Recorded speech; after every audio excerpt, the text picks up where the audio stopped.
Hi friends, ഇന്ന് ഞാൻ shredded ചിക്കനാണ് തയ്യാറാക്കുന്നത്. നല്ല ടേസ്റ്റി ആയിട്ടുള്ള സിമ്പിളായി തയ്യാറാക്കാൻ പറ്റിയിട്ടുള്ള നല്ലൊരു അടിപൊളി ചിക്കൻ ഡിഷാണിത്. അപ്പോൾ ഇതെങ്ങനെയാണ് തയ്യാറാക്കുന്നതെന്ന് നോക്കാം. ഇതിനു വേണ്ടി ഞാൻ ഒരു 700 ഗ്രാം ചിക്കൻ എടുത്തിട്ടുണ്ട്. ഇത് ബോൺലെസ് ചിക്കനാണ്. ഇത് ഞാൻ നീളത്തിൽ കട്ട് ചെയ്തെടുത്തിട്ടുണ്ട്. ഇതെല്ലാം ഇതുപോലെ നീളത്തിൽ കട്ട് ചെയ്തെടുക്കണം. അതിനുശേഷം ഞാൻ ഇത് നന്നായിട്ട് ക്ലീൻ ചെയ്ത് വെച്ചതാണ്. ഇനി ഇതിലേക്ക് ആവശ്യമായിട്ടുള്ള മസാല പൗഡറുകൾ ചേർത്ത് കൊടുക്കാം. ഇതിലേക്കൊരു 1 ടീസ്പൂൺ പെപ്പർ പൗഡർ ആഡ് ചെയ്ത് കൊടുക്കുന്നുണ്ട്. ഒരു 1/2 ടേബിൾ സ്പൂൺ ഗാർലിക് പൗഡർ കൂടി ആഡ് ചെയ്ത് കൊടുക്കാം. ഒരു 1.5 ടേബിൾ സ്പൂൺ സോയാ സോസും കൂടി ഇതിലേക്ക് ചേർത്ത് കൊടുക്കുന്നുണ്ട്.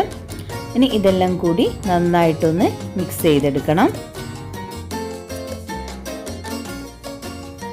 നന്നായിട്ടൊന്ന് മിക്സ് ചെയ്തെടുക്കാം. ഇനി ഇതിലേക്ക് 1.5 ടേബിൾ സ്പൂൺ മൈദ ആഡ് ചെയ്ത് കൊടുക്കാം. 1.5 ടേബിൾ സ്പൂൺ കോൺഫ്ലവറും കൂടി ഇതിലേക്ക് ചേർത്ത് കൊടുക്കാം. കുറച്ച് ഉപ്പ് ചേർത്ത് കൊടുക്കാം. സോയ സോസ് തന്നെ ആവശ്യത്തിന് ഉപ്പുണ്ടാവും, അതുകൊണ്ട് ഉപ്പ് നോക്കിയിട്ട് മാത്രമേ ഇടാൻ പാടുള്ളൂ. ഹോട്ട് സോസും കൂടി ഇതിലേക്ക് ആഡ് ചെയ്ത് കൊടുക്കാം. ഇനി ഇതെല്ലാം കൂടി നന്നായിട്ടൊന്ന് മിക്സ് ചെയ്തെടുക്കണം.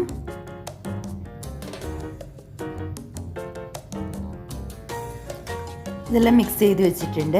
ഇനി ഇത് ഫ്രൈ ചെയ്യാൻ വേണ്ടി ഒരു പാൻ അടുപ്പത്ത് വെച്ചിട്ടുണ്ട്. ഇതിലേക്ക് ആവശ്യത്തിനുള്ള വെജിറ്റബിൾ ഓയിൽ ആഡ് ചെയ്ത് കൊടുക്കാം. ഇനി ഇത് ഓരോന്നും ഇതിലിട്ട് ഫ്രൈ ചെയ്തെടുക്കാം. അപ്പം വളരെ ഹാർഡായിട്ടൊന്നും ഇത് ഫ്രൈ ചെയ്തെടുക്കരുത്.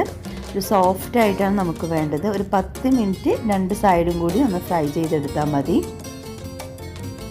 ഒരുപാട് ഹാർഡാക്കി എടുക്കാൻ പാടില്ല. നല്ല സോഫ്റ്റ് ആയിട്ടാണ് ഇത് വേണ്ടത്. അപ്പോൾ ഇത് നന്നായിട്ട് ഫ്രൈ ആയി വന്നിട്ടുണ്ട്. ഇനി ഇതൊരു പാത്രത്തിലേക്ക് മാറ്റുന്നുണ്ട്.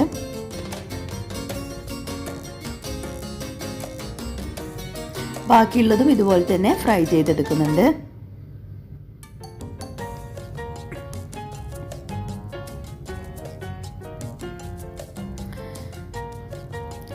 ഞാനിതെല്ലാം ഫ്രൈ ചെയ്ത് മാറ്റിയിട്ടുണ്ട്.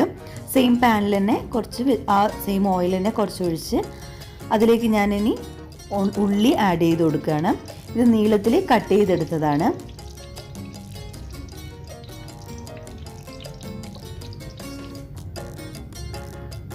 ഇത് ജസ്റ്റ് ഒന്ന് വഴറ്റിയെടുത്താൽ മതി. ഒരുപാട് വഴറ്റേണ്ട ആവശ്യമൊന്നുമില്ല. ഇതിപ്പോൾ ഇത്രയും മതിയാവും. ഇനി ഇതിലേക്ക് കട്ട് ചെയ്ത് വെച്ച് ക്യാപ്സിക്കം കൂടി ആഡ് ചെയ്ത് കൊടുക്കുന്നുണ്ട്. ഇതും നീളത്തിൽ തന്നെയാണ് കട്ട് ചെയ്തെടുത്തിട്ടുള്ളത്. ഇനി ഇതിലേക്ക് 2 ടേബിൾ സ്പൂൺ സോയാ സോസ് കൂടി ആഡ് ചെയ്ത് കൊടുക്കാം.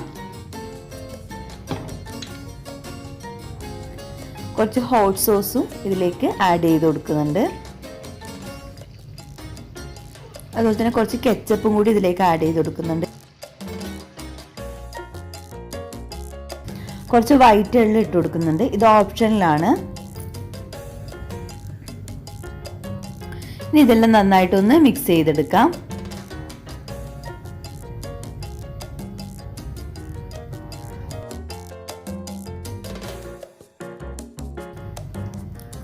ഇനി ഇതിലേക്ക് ഫ്രൈ ചെയ്ത് വെച്ച ചിക്കൻ ആഡ് ചെയ്ത് കൊടുക്കാം. എല്ലാം കൂടി നന്നായിട്ടൊന്ന് മിക്സ് ചെയ്തെടുക്കാം. ഇപ്പോൾ നമ്മുടെ ഷ്രെഡഡ് ചിക്കൻ ഇവിടെ റെഡി ആയിട്ടുണ്ട്. വളരെ സിമ്പിളാണ്, പെട്ടെന്ന് തന്നെ തയ്യാറാക്കി എടുക്കാൻ പറ്റും.